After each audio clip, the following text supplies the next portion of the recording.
आप सभी को नमस्कार। एक बार फिर से ज्ञान कोश यूट्यूब चैनल में आप सभी का स्वागत है।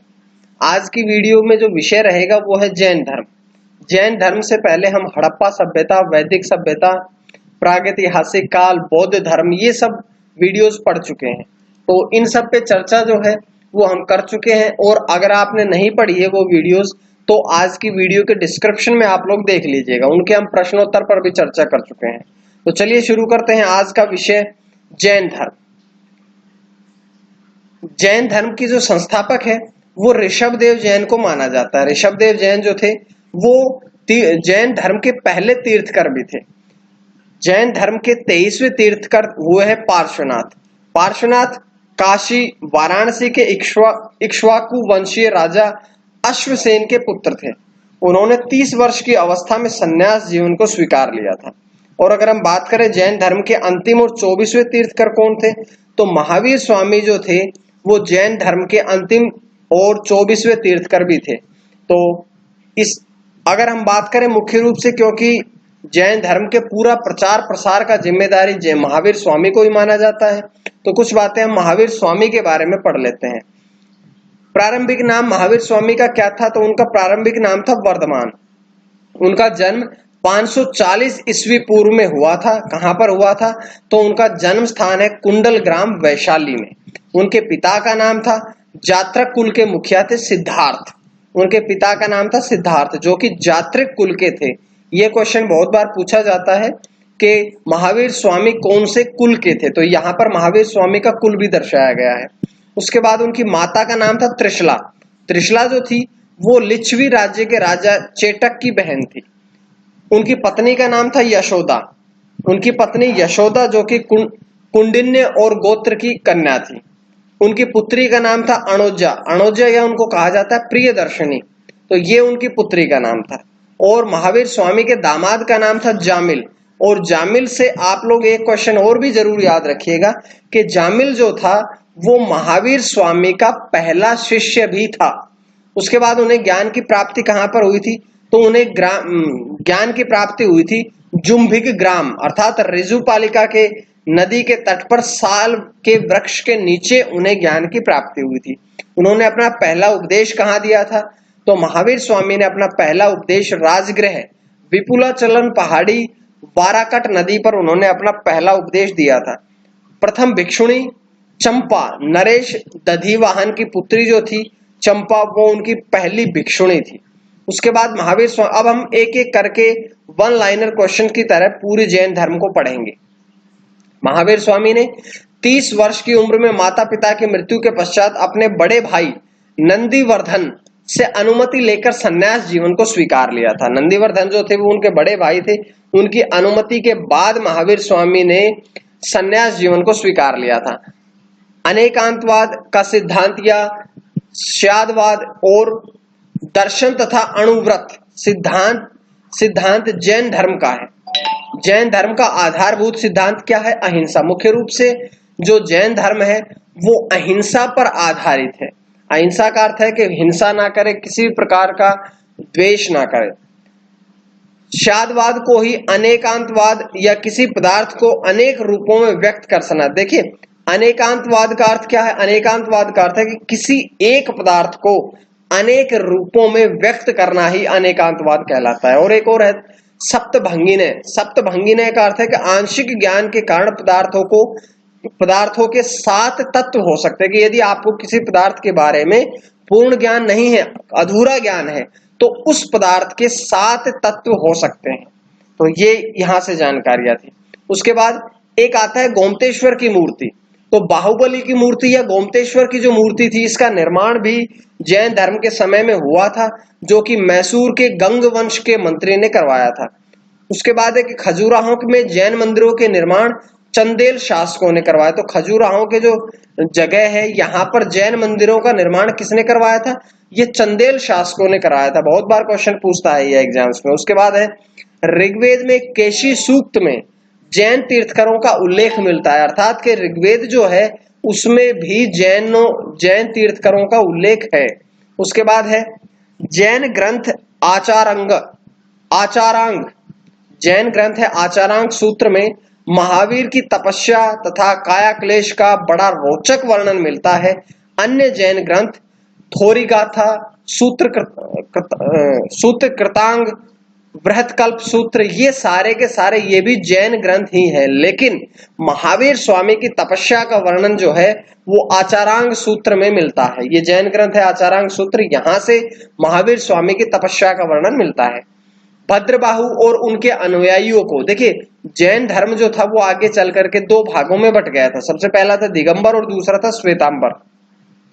पहले भद्रबाहु जो थे, भद्रबाहु और उनके अनुयायी जो हुए, उन्होंने दिगंबर को अपनाया और स्थूल भद्रबाहु एवं उनके अनुयायियों ने श्वेतांबर को अपनाया। अर्थात जो भद्रबाहु के अनुयायी थे वे दिगंबर नग्न अवस्था में रहने लगे और स्थूल भद्रबाहु के जो अनुयायी थे वे श्वेतांबर कहे जाने लगे। श्वेतांबर अर्थात वे श्वेत वस्त्र पहनने लगे।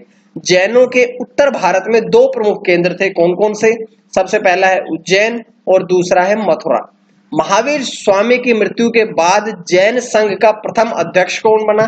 तो महावीर स्वामी की मृत्यु के पश्चात जैन संघ का पहला अध्यक्ष बना था सुधर्मन। सुधर्मन को महावीर स्वामी के पश्चात जैन संघ का अध्यक्ष नियुक्त किया गया था। दक्षिण में जैन धर्म को संरक्षण देने वाले राज्य कौन कौन से थे? क्योंकि दक्षिण भारत में भी फैला हुआ था जैन धर्म, तो दक्षिण भारत में जैन धर्म को संरक्षण देने वाले राज्य थे गंग, कदम्ब, चालुक्य और राष्ट्रकूट। इन्होंने जैन धर्म को संरक्षण दिया था दक्षिण भारत में। राष्ट्रकूट नरेश अमोघ वर्ष ने जैन सन्यासी थे। उन्होंने रत्नमालिका नामक ग्रंथ की रचना की थी। तो रत्नमालिका नामक ग्रंथ की रचना किसने की थी? ये की थी अमोघ वर्ष ने। और अमोघ वर्ष जो थे वो राष्ट्रकूट नरेश थे और अंत में वो जैन सन्यासी भी हो गए थे। राजाओं में उदयन, बिंबिसार, अजातशत्रु, चंद्रगुप्त मौर्य, बिंदुसार और खारवेल जैन धर्म के समर्थक माने जाते हैं। तो ये भी क्वेश्चन आता है कि जैन धर्म के समर्थक जो राजा थे वो कौन कौन से थे? वो उसमें आते हैं उदयन, बिंबिसार, अजातशत्रु, चंद्रगुप्त मौर्य, अर्थात मौर्य वंश में भी इनकी जैन धर्म को मानने वाले थे। उसके बाद है पार्श्वनाथ का काल जो था वो महावीर स्वामी से 250 ईस्वी पूर्व माना जाता है कि 250 ईस्वी पूर्व और महावीर स्वामी तक का जो समय था वो पार्श्वनाथ जी का था। इनके अनुयायियों को निर्ग्रंथ कहा गया है। तो निर्ग्रंथ किन्हें कहा गया है? निर्ग्रंथ कहा गया है पार्श्वनाथ के जो अनुयायी थे वे निर्ग्रंथ कहलाए।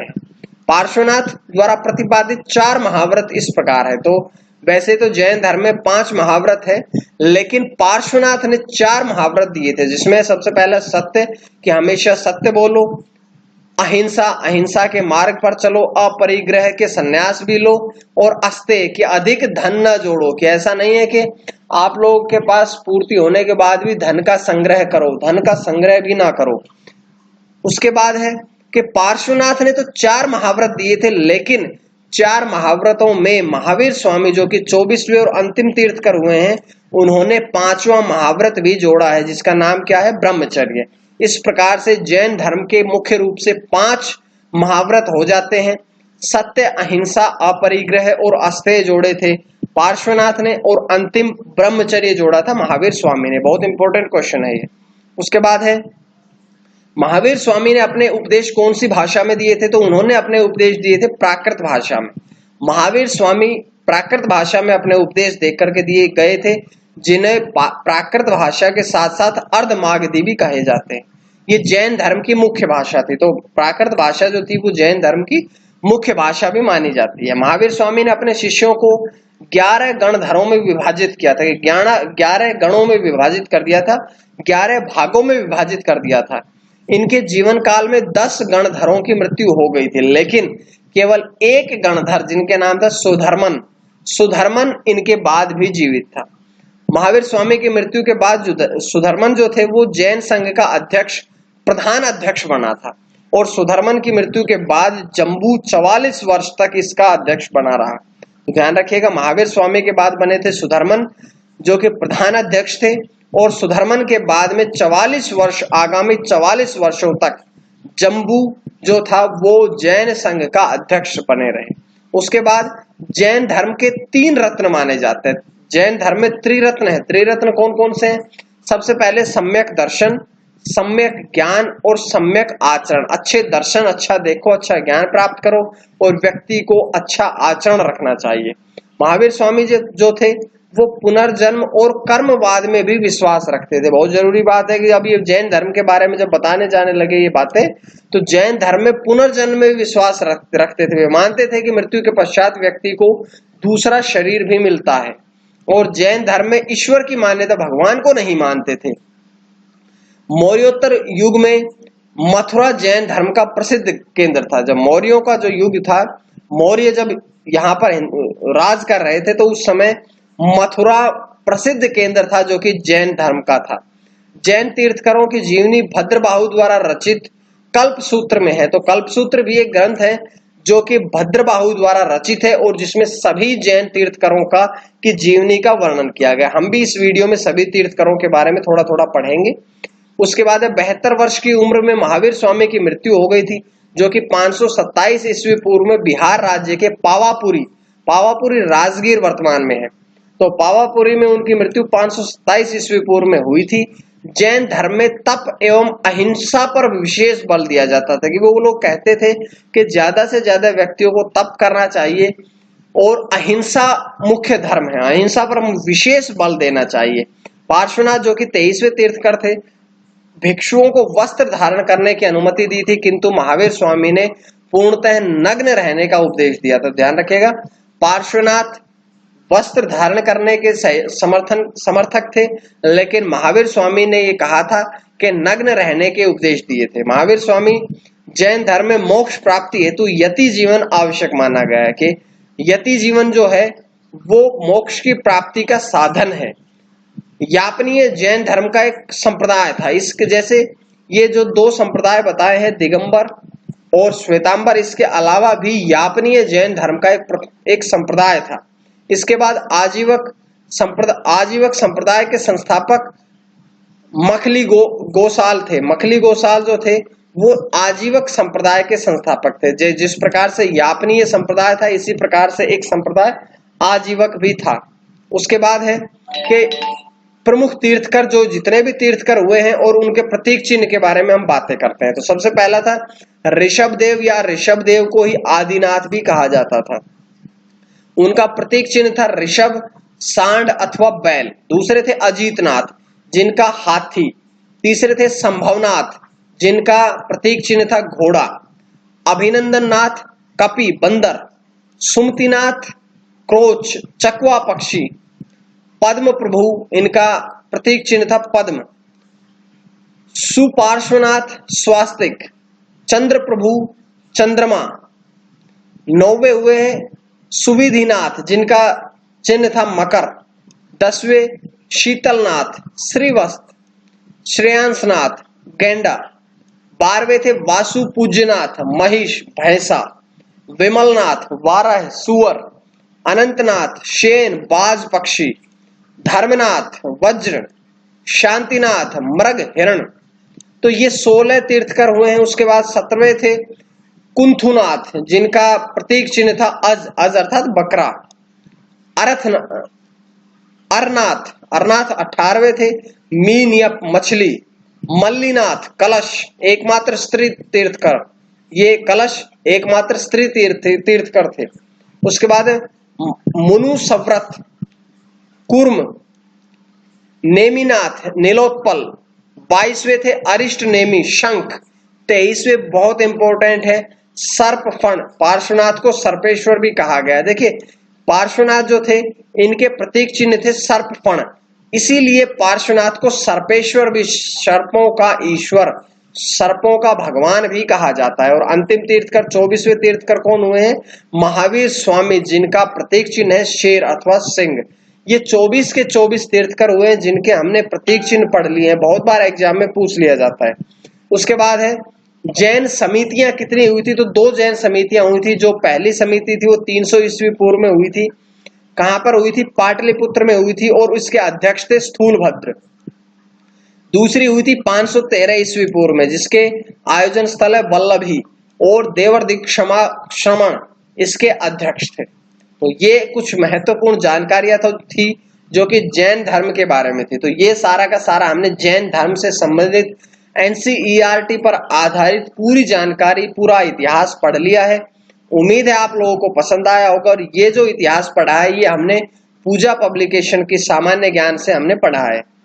और इस बुक में जो इंडेक्स है केवल भारतीय इतिहास का वो ये है, प्रागैतिहासिक काल, सिंधु घाटी सभ्यता, हड़प्पा, वैदिक, बौद्ध धर्म और जैन धर्म, अर्थात पहली लाइन तक हमने पढ़ लिया है। उसके साथ साथ इनके प्रश्नोत्तर भी पढ़ लिया।